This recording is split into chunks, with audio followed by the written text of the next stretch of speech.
আসসালামু আলাইকুম। সপ্তম শ্রেণীর সুপ্রিয় শিক্ষার্থীবৃন্দ, আশা করছি তোমরা সকলে ভালো আছো। এখন শুরু করব তোমাদের সপ্তম শ্রেণীর জীবন ও জীবিকা বইয়ের 91 নম্বর পৃষ্ঠা থেকে।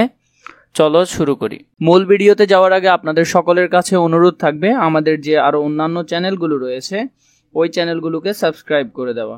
বদলে যায় মেরিনাদের জীবন কাহিনী। তারা ডিমের খোসা গুঁড়া করার জন্য একটা বড় ব্লেন্ডিং মেশিন তৈরি করে। ডিমের খোসা জমানোর জন্য গ্রামের সব বাড়িতে তারা একটা করে ঝুড়ি দিয়ে আসে। সপ্তাহে 3 দিন মেরিনার বাবা মা সেগুলো সবার বাড়ি থেকে সংগ্রহ করে আনে। স্কুল থেকে ফেরার পথে মেরিনা আর তার ভাই শহরের হোটেলগুলো থেকে খোসা সংগ্রহ করে আনে।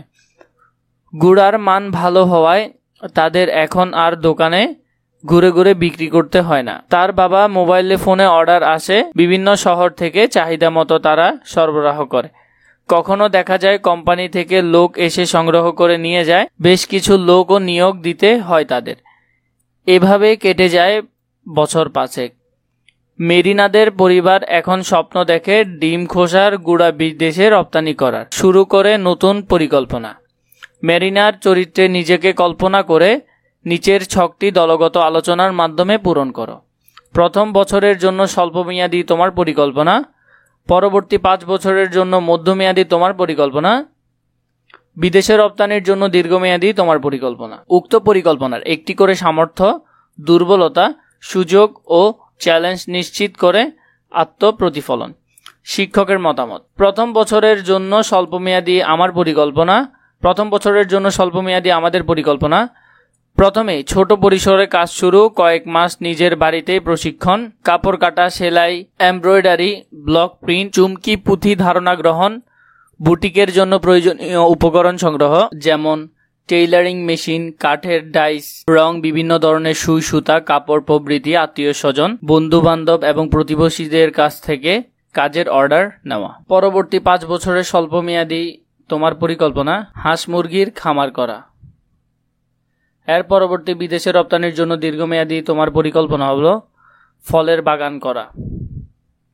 উক্ত পরিকল্পনা একটি করে সামর্থ্য, দুর্বলতা, সুযোগ, চ্যালেঞ্জ চিহ্নিত করা। আত্মপ্রতিফলন। দায়িত্বশীলতা, অতিরিক্ত চঞ্চলতা, জনপ্রিয়তা, অনিশ্চয়তা মোকাবেলা করতে হবে। 92 নম্বর পৃষ্ঠা থেকে এই ছকটি আমরা পূরণ করব। চলো শুরু করি একক কাজ। মূল ভিডিওতে যাওয়ার আগে আপনাদের সকলের কাছে অনুরোধ থাকবে আমাদের যে আরো অন্যান্য চ্যানেলগুলো রয়েছে ওই চ্যানেলগুলোকে সাবস্ক্রাইব করে দেওয়া। তোমাদের এলাকা, পরিবারের, গ্রাম যে কোনো একজনের কর্মের সফলতার কাহিনী শুনে নাও।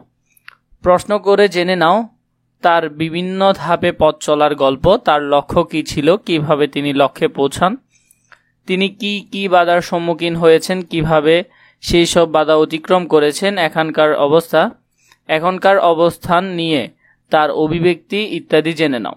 এরপর তার গল্প দিয়ে একটি জীবন নদী আঁকো অথবা ক্লাসের সবার সাথে অভিজ্ঞতা বিনিময় করো। কারো জীবনের উত্থান ও পতন থাকতে পারে, কারো জীবনের শুধুই উত্থান থাকতে পারে, আবার কারো জীবনে বাধা বিপত্তি কাটানোর পরিকল্পনার সফল বাস্তবায়ন থাকতে পারে। একক ব্যক্তি ভিন্ন ধর্মীয় পথ পাড়ি দিয়ে গন্তব্যে পৌঁছায়। তোমরা যে যেমন গল্প শুনবে সেরকম একটি ফ্লোচার্ট, গতিপথ এঁকে নাও।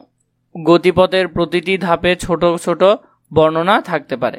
জীবন নদী। উদ্যোক্তা, সুষ্ঠু পরিকল্পনা, কঠোর পরিশ্রম, অধ্যবসায়ের মাধ্যমে লক্ষ্যে পৌঁছানো। শারীরিক ত্রুটি, আর্থিক সংকট, পারিবারিক সহযোগিতার অভাব। নিজের একান্ত প্রচেষ্টা, বেসরকারি সংস্থা ও বন্ধুবান্ধবদের সহযোগিতায় বাধা অতিক্রম করেছে। এখন তিনি একজন সফল উদ্যোক্তা। অনেক লোক বেকার থেকে মুক্তি পেয়েছে। সে দেশের উন্নয়নে অংশগ্রহণ করতে পেরে গর্বিত।